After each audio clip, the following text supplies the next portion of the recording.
In 2004, I started to talk to my grandmother about her war memories because I wanted to record them.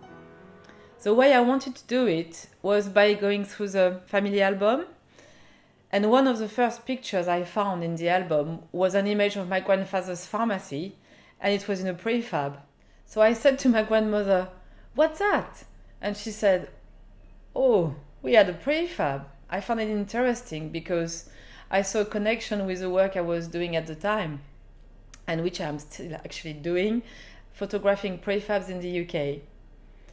And it was very, very touching to see my father as a toddler in front of that prefab. I've always loved photographing people living in unconventional dwellings. And when I found out there were still prefabs in the UK, which were still lived in and very well looked after, I thought I should try to knock on the door and see if I could talk to the resident and start taking pictures. After talking to a few residents, I realized that prefabs were in danger and that in a few years there might be none of them left. I also found out that there were campaigns run by the residents themselves to save them. Beside them, the English Heritage also decided to list some of the original post-war prefabs from the Excalibur estate in Catford, which is the biggest prefab estate in the UK. One of them belongs to Angie. I've always known these prefabs since I was a baby, because I used to live on Scarlet Road. Right. And we used to play on here. And when I got the opportunity to move on to one of these, it was fantastic, you know, because one, you're not piled up on everybody else. You've got your own space and you're comfortable. These have stood longer than a house. So, you know, these places that council are building there, they're pulling them down within 10 years and rebuilding them. So, no, I don't recommend that they should put them down.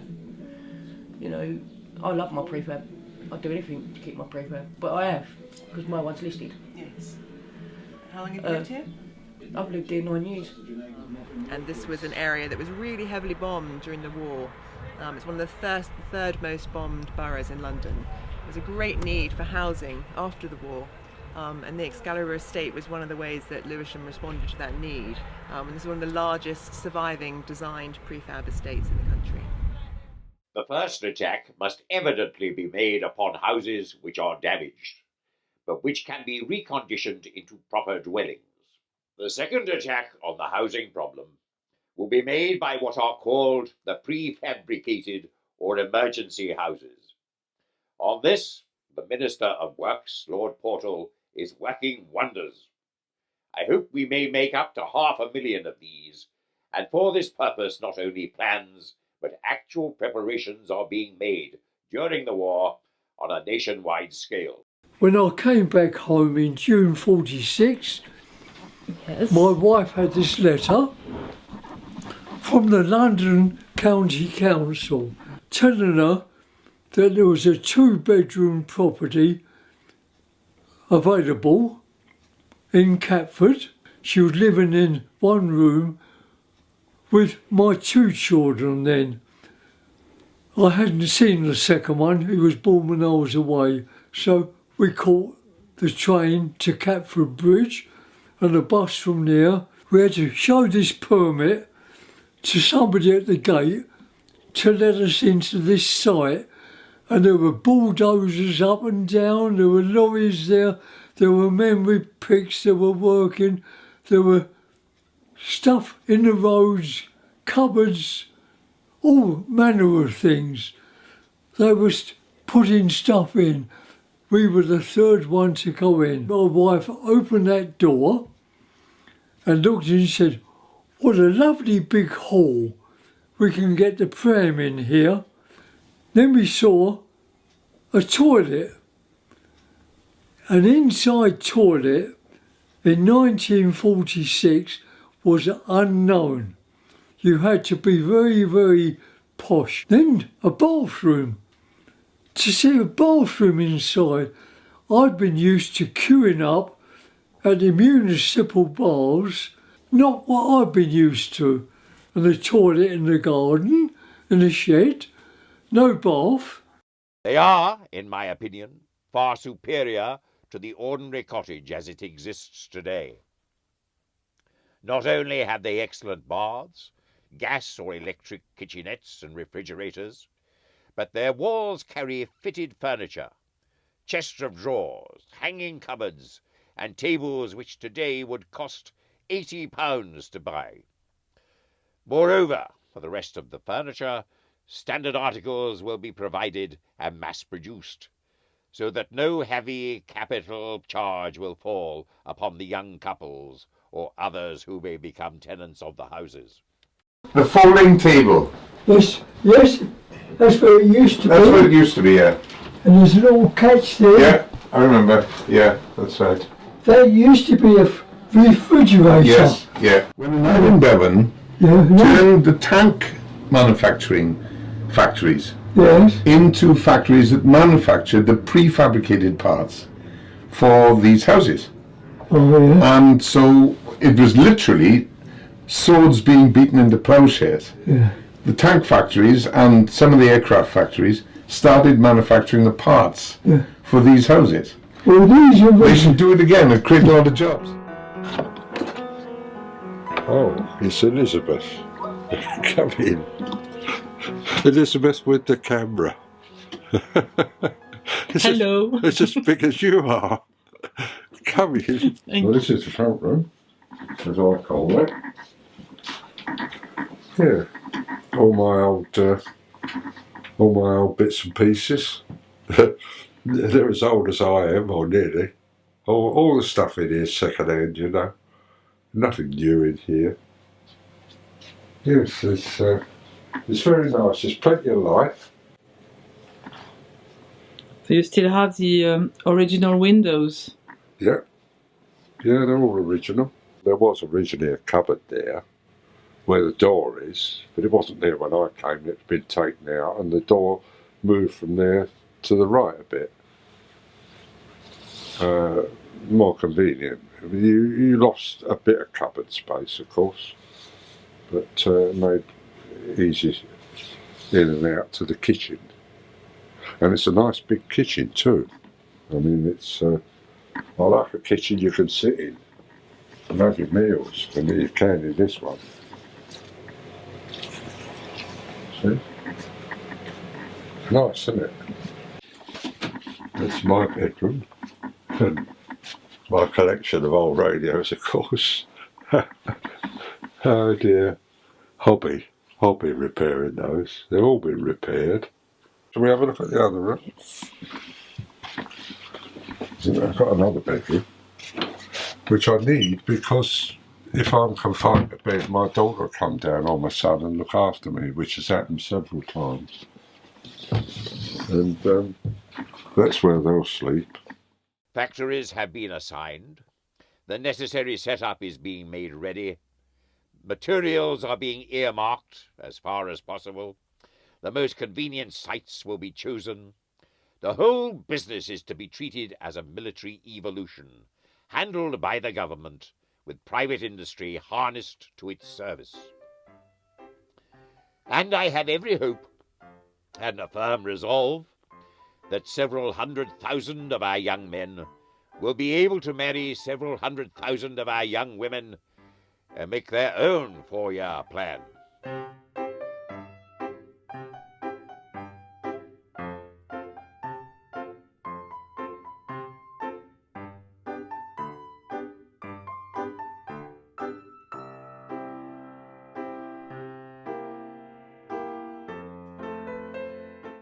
The spirit that we had, most of us have been in the forces, which made that kinship. It's just one of those things. First Christmas, the transformer broke down. They couldn't cook their Christmas dinners.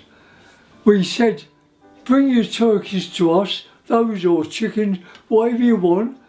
My wife called cooked 4 or 5 turkeys over the Christmas. Next door did, they did. Now, that was the spirit in this estate. All helping one another. You won't get this type of game because we can leave our doors and windows open. You won't get that. When you're going to move into these horrible places, you won't be able to open your door. You won't be able to open your windows. You'll be frightened in case people break I in. left my door open, went down there, it's okay. Yeah. So I just walk off and leave it. My one in the summer, this one's open all day. I just walk in and out, you know. But you're not going to get that again. It'll be the end of her. She's in her 80s. She's about 86. Yeah, 86, Eileen. We take care of her. She forgets her key a lot, so I've got her key because she forgets, you know. She come to me, I forgot my key. I left my keys indoors. Yeah. So I have to have it for her. But that's how we are, Randy. I mean, I've got Veronica's and look after her cat, you know. We are like the old one. All right, Eileen? How long you lived here, Eileen? Money Road. How long you lived here? How long have you lived here? Since 1972. Yeah, she lived here a long time. She used to live in that one, didn't you, where Veronica bought? No, I didn't. Sid used to live there. Sid lived there. Sid used to live in the one that I came in that one. Then he changed. Then he changed again and went to that one. That's right, I remember. They came and did half my fence last night. They worked till nearly 8 o'clock last night. Yeah. Oh, Yeah. He did it on his own himself. Yeah. Everything. I mean, I think he wanted to do.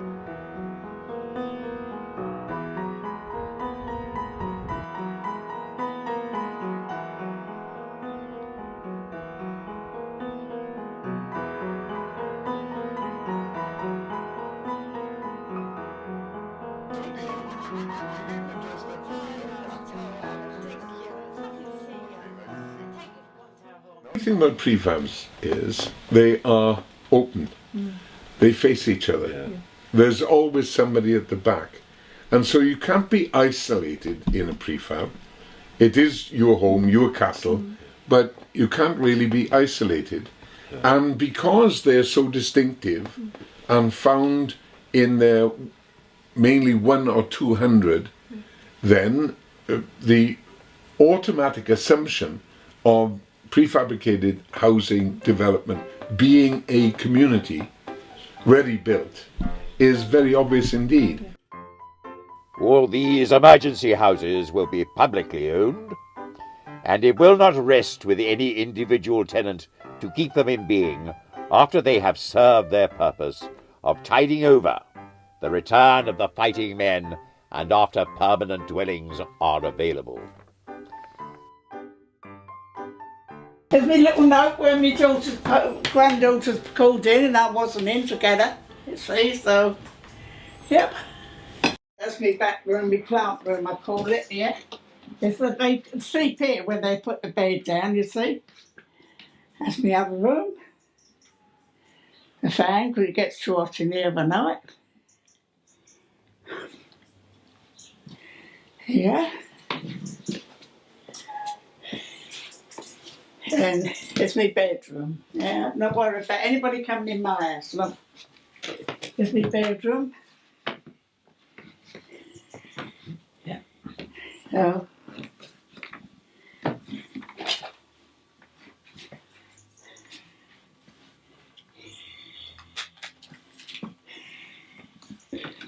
Okay. Yeah. And your living room. Photo gallery. Yes. You like photographs. Yeah. You like photographs. Well, no, you know, I don't like covering up a photo. I'm terrible. I do not like covering photos up. I hate to have a picture of one of my grandchildren, then they give me when she's older, and I have to cover that when she was little. I don't like doing it, so I buy another frame. The estate is in so much disrepair now. Since we moved there 20 years ago, nothing's really been done on that estate that hasn't been done by the estate management with the small amount of money that they get. They've had to fight, beg, borrow just to get money to do the basic repairs. And the council have allowed the estate to fall into total disrepair. And as I said, the mayor actually said he'd leave the estate to rot if we voted no, because there was no money to invest in the estate. Although every other estate and every other home in the country meeting the decent home standard, there seemed to be money for everybody except Excalibur. But then Excalibur is a very large piece of land, very, very valuable. English Heritage, the designation team which deals with listing, we were asked to assess the buildings on this estate to see if they should be listed buildings. And to be a listed building means having special architectural or historic interest in a national context. The threshold for listing is a very high one, particularly for buildings constructed after the war. But we looked very carefully at all the surviving buildings on this particular estate, and we did a survey of those which survived particularly well. And we noticed that this cluster down on the road where we're on at the moment had a particularly high number of well-surviving prefabs. That is, they had original windows, original doors, where the timber frame could be quite evident from the outside, and where there hadn't been a great deal of change. And so we recommended a small representative number of well-surviving prefabs on this part of the estate for listing. And the DCMS, the Department for Culture, which is the government body that English Heritage advises about listing, decided to list 6 of the prefabs as the best surviving and most kind of clustered together prefabs, and they're very, very indicative of the interest of this estate as a whole. There's 6 prefabs that are listed, and if they fall into disrepair, then Lewisham Council can actually put in an application to have them demolished and, you know, build on that land as well. Ordinary working class people like ourselves are not allowed to have a history. We're not allowed to have monuments that represent the working class. You know, you're only allowed to have history or monuments that represent the rich and the powerful. Like, you know, big buildings built by Sir Robin someone or other, you know. When it comes down to the ordinary working class, trying to retain some of its history, no way, you know. Yeah. Not worth keeping, is it? Who's it for?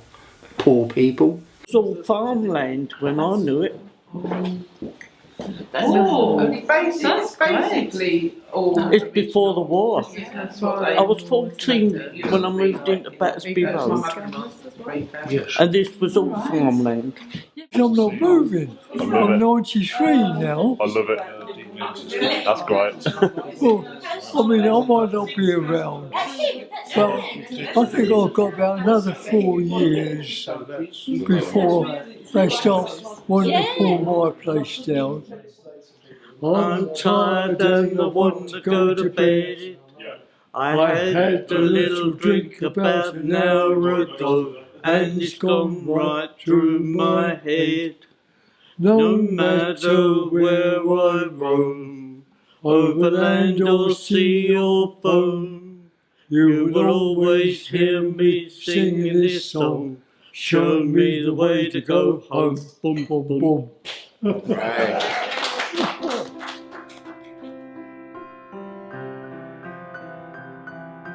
When I filmed the first part of this documentary in the summer of 2013, we all knew that the estate was under threat, but the community spirit was still really strong. When I came back in the autumn, I found a complete different reality. The council had started decanting the estate using really hostile methods, which really affected the community. Hello, Oscar. Oscar. He's a neighbourhood cat. He walks around with us everywhere at night time. Didn't you, Oscar? Boy, aren't you? Yes. Yeah. The neighbourhood cat, isn't you, boy? He's a king of the castle, isn't you? Hey. Yeah. I haven't got much room anymore, have we, Oscar? Before long, we'll have to move out. I'm really absolutely sorry to go, because it's like the community spirit that's here. It's been taken away, And now I feel like we're in a prison at the moment, the way they're building these holding all around the building. And also I feel like as if we're leopards, you know? Because you look around you and all you could see is this 8-foot holding, as you could see, which is disgraceful, you know? I mean, there's a lot of elderly people on here. I've brought them right out to the end of the pavement, the holding, instead of taking it inside the pavement. Now we have to walk on the road if we go around the other side, which is, to me, is all wrong, because there's people here with wheelchairs and God knows what, you know. They have to walk on the road instead of on the path. I want to knock it down and build flats and houses and partly buy. I mean, who can afford to buy a house today? People of our age, or people, or young people. You know? It just can't. It's going to cost you 100, 250, 300,000 pounds. Where could we afford to buy the house today? But no chance, not in a million years. Part buy, or they say that they're going to let some rent out some, but they're only going by their word for it. I've been told they were going to build bungalows eventually, and and then they were going to build houses and over 55s, but now that's all gone out the window because their plans have changed. So what's the original plans? Now they're just, because they couldn't get the grounds they wanted, but some of them have been listed up the top, which messed their plans up. So now they've stopped them building flats on each corner. So now they've completely changed their plans and have not got back to us and notified us what they intend to build now. I was deeply saddened by what was going on and so shocked to see the vicious way the council was treating the people from the Excalibur. Although I'm not a resident on the estate, I felt the need to help this community who I am really attached to after photographing them for more than 13 years. I thought it was vital to keep documenting the history of the prefabs and the last day of the Excalibur, because in effect, by demolishing the estate, the council are demolishing a part of British history. You have to go all the way around to get to the prefab. Yeah. And the worst thing about it is the fact that the council have got no right to demolish them. So they closed the roads off for no reason whatsoever. There's no work going to be taking place. Because I don't have planning permission, or is it? Well, they've put in the planning permission, but it appears that not all the conditions have been satisfied with the planning authorities. And the planning authorities then won't give them the right to demolish until all those conditions are satisfied.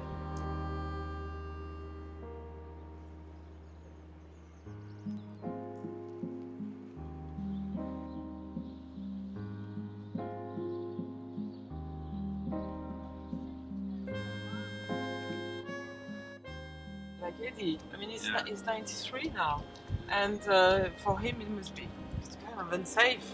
Oh, it's very unsafe, and the problem with a person like elderly person like him is that he's had to walk a lot further to get from place to place. Yeah, that's it, because so he has to go around to go to do his. I mean, sometimes he's called into the office, and I've had to actually drive him home as such because he's so tired from the extra distance he's had to walk around and everything.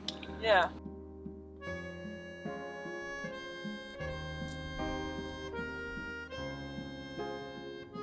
I'm really shocked by the methods used by the local authorities, which is Lewisham Council, because they seem to, they contract out people to do the work and don't get in touch really with the residents. So nobody really knows what's going on and what's going to happen and when. So that, one day you will find one road boarded up, and then 1 week after you'll find another one boarded up, and then it's kind of hiding. When you arrive on the estate, the first thing you see now is a big palisade or a kind of big fence hiding what's behind, and like it's already kind of, the demolition has started. Although it hasn't started, people still live behind those fences, and it's becoming like a place of insecurity, unsafety. Crime has gone higher. Even the police has come recently and say, it's really, there are places on the estate they are not confident to go to. We had a fire on the estate about a month ago. Did you? A garden fire. and Oh yes, I think I remember. Yes. the Gems. fire service had real problems Yeah. getting to the fire. Yes, yes, because of the blockage of the hoarding. Yeah. When a road is closed, yes, certain things should happen. The police and the fire service should be notified. Yes. Well, the fire service weren't notified, the police weren't notified. No, why not? So that road apparently is closed, but nobody's actually done the proper stopping up or legal notices behind it. You've got more and more incidents, so I think they are kind of putting people in a sort of ghetto and boarding them around. So it's just disgusting. So that's why it got fire. Yes. So you said there were 2 sheds? There were 2 sheds, and the fire service had a real problem getting onto the site to fight it. Like I said, they had to be notified that the roads are being closed. I used to call it to the old ones of a night time, and I used to do my neighbourhood watch, and I used to have a cup of tea with them, see that was all right, you know. But no, there's none of that anymore. It's just gone, you know. Shame, really. I feel sorry for them, I really do. Come on in. Don't be frightened. This is Jared's room, my son's, which is all his stuff, and I don't know where to put it all. So. This is my drawings that my son does when he was a teenager. He's got better now. He's a lot better now. So this is what he gets money for his drawings and his paintings now. So he is a lot better. So that's Mel Gibson, Elvis, and Sandra Bullock.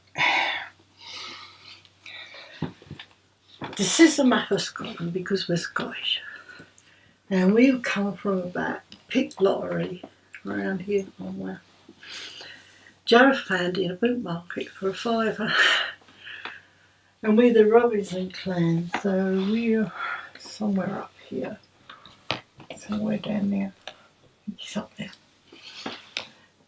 We looked after kings and that, so we found out about our history. It's fascinating, you know. So these are all the clans and that, so I love it.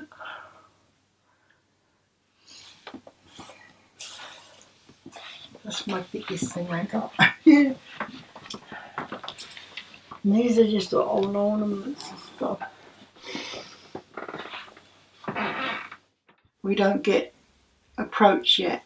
They're only on stage 3. So we're the last lot. So the longer they're hanging about down there, the better. Because it's longer before they get to us. But we ain't taking what they give us anyway. They want to give you a flat. There's no way, you know. Anyway, we've been there, done that. No, we don't want to go. So this is my new home. This is your prospective new home, the one you've shown a great interest in. Do you want me to take you in and show it to you? Oh yes, please, please. I came up with the idea of setting up a temporary museum on the Excalibur estate, and I asked the residents if they would lend me one empty prefab. Yeah, so this is the house. Great. I thought that by bringing an exhibition to the estate, I could help keep the community's memory alive and raise awareness of what is going on the estate. So the doorway here, you've got the fireplace which we've got with a back boiler there, which gives central heating to the whole house. Yeah. The room's about 4 metres by about 3 metres wide, so it's a good shaped room as such. Yeah. You've got a WC behind you. Yeah. And then you've got the back original bedroom. cupboard. It's great because people, when we've got the little exhibition, people can experience what a prefab is. These are all dragons because in Chinese I'm a dragon. I love dragons anyway, so these are all my dragons in here. Somebody's broke because I had them all up there, but the cats got up there and knocked them all on the floor, and I'm trying to glue them together, so they're in there. But then most of them are in there. Naughty boys, aren't you? So you can't have anything. This bit again, this is their stuff. This is my wall. We have two photographer blokes. They're doing a piece and they're going to do a gallery. And every time they go abroad, they get me one. And I got one. This one is my little favourite. A new stove and they wouldn't fit it in. They won't plug it in because they said it's an old socket and you've got to plug in. So look, I got a brand new stove. Come Friday. Can't use it. But my brother from married, he's coming down to do it for me. So then I'll be able to. I haven't had a stove since Christmas Day. It broke Christmas Day. We had to cook the little turkey in that little lantern, which took 4 hours to cook Christmas dinner. There's about 120 prefabs left, so the average of 3 or 4 in every prefab. Work it out from there, you know. There's quite a few people still on here. Maybe elderly, like, you know. Yeah. Oh, what a shame, mate. Isn't it, Oscar? Yeah, I know. Promise you everything. I mean, the lady round back 35 when she moved in promised her a bungalow. Now they said she can't have one because there's only her and her husband, and she can walk around and everything. They promised her it. They promised you the moon to get you to move. They come round, take you to theatres. When they first come here, they took you around the theatres, fish and chip suppers and things like that, to try and get you on their side. We didn't have any of it. We knew what they were doing. And showing you all these nice places and saying, oh look, these are going to look like this. No, we know they're not going to look like them. So we've had a lot of that. Bribing. A lot of bribing going on. So we had all that. But we knew what they was up to. We didn't take any notice on them. Other people did and they've got out, you know. And they think they're coming back. Which is you never come back. They promise you to come back and you never get back. As Margaret knows because she's been done that before. She never went back and I've done it and you don't get back. So there you go. Load of lies all the way through. 2 years. 5 years until we get phase 1. 2 years.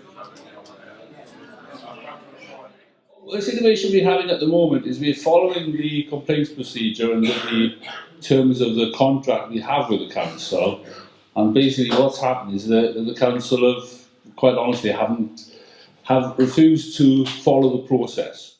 Okay. I think the easiest way for me to do this is to be brief about where the regeneration's up to, and then let you ask questions and I'll do my best to answer them as honestly as I can.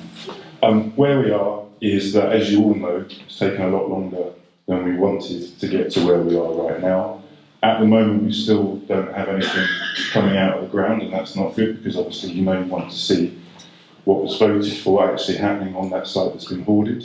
The roads are hoarded and those bungalows are sitting there right now, and really we need to get on and knock them down. 2 years this court case has been going on, and you've been ignoring my solicitor's letters, my barrister's letters, and you want to work with me as a tenant in my community. You talk nonsense. Over the last 60 years, instead of neglecting this estate for 60 years, you've fleeced it for the rent, you've fleeced it for the council tax, you've fleeced it for the water rates, right? You ain't spent $1 since I've been here, not 1 pence. You don't give Now, what we're trying to do as best we can, as quickly as we can, is start knocking down those buildings and make that site safe. Yeah, and that's our priority. And I said right at the start that I'm not going to give a date until I can keep to it. It's going to be as quickly as we can, and I think it could be very quickly, but I'm not going to tell you what. But then, if you didn't start it, why hold us up so we can't get out? It used to take me 5 minutes to get to my bus stop in Maldred Road. Yeah. Now I have to go through 3 tunnels all the way around. It takes me half an hour to get to a bus, and I've got very bad arthritis. One of the things I would really like the council to try and do, because I've attended both TMO meetings and planning committee meetings. I don't think the council has played a constructive role in holding the community together. In fact, I would say very often it's done the absolute opposite. And I think the council needs I'm sick of it.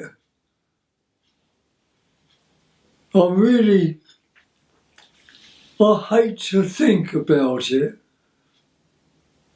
I don't know. I told the mayor he was a criminal. It's vandalism.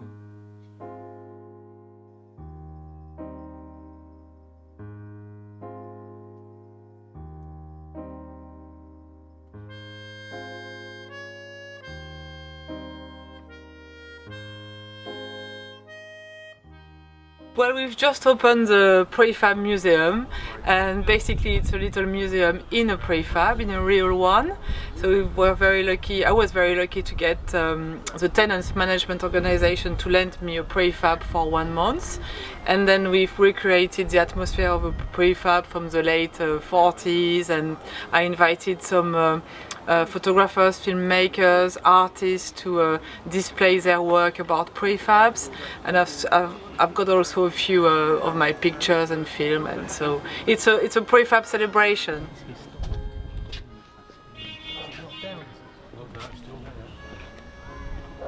It's much more successful than I would have thought. People are coming from everywhere, so mainly it's people who have been brought in a prefabs. I've got family who lived in prefabs, but also people who are just interested in history, in social housing, in what's happening to the community here as well. So it's a very interesting mix of people. You're actually attached to each other. Is it? Have you got a whole row, or is it just maybe 2? It's quite emotional for some people. I've seen a few people from different generations starting to cry and being very nostalgic, and people saying, "Wow, yeah, it's the same smell," and it reminds me of the smell of my granddad's prefab. So it's really wonderful. Across the west coast, a little bit on the boat, and it's now on Barrow. Yeah, there's a prefab on Barrow.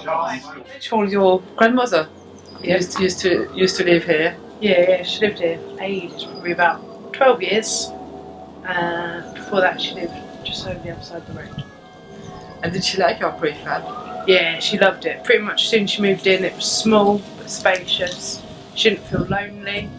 I think she just lost her husband, and like her old house was just a bit too big. And then she obviously made 186 new friends around here. Yeah. Do you? Yes, my dear. Yes. You sure? Yeah. I can't remember exactly the time, but I think in the 60s or something they did that church, but it's quite unique, yes. They are demolishing a bit of British history, and also a very interesting bit of social housing history. And instead of promoting this sort of community, which is rare, you've got sometimes 3 generations of people living here, which you wouldn't find in any other community really in the UK now. Instead of promoting this kind of things they've got here, they are killing it. This alleyway here is pitch black. We have got no security at all. I thought it was really such a shame, because about 5-6 years ago Nan went, "Oh, I've got to move out, they're knocking down our house and all this." And it was a bit like, there's a lot of old people that live here, a lot of it's quite a comforting place to live, I think. Yeah. And for everyone at sort of their certain age or ability or whatever to move out was a bit sad. And we drove round this end and saw that big wall, and I went, "Oh my god, everything's changed." They are destroying a piece of social housing history which is very interesting, and which is really typical from the 1945-46, just post-war years, when this country was almost like a socialist country really. maybe using art and using another way of resisting could work, and that's what I'm trying to achieve here. Like not only with my photographs, but also with other people involved who have photographed the estate, who have documented the estate as well. Is a bit of we've got a lot of freedom through art to have a fight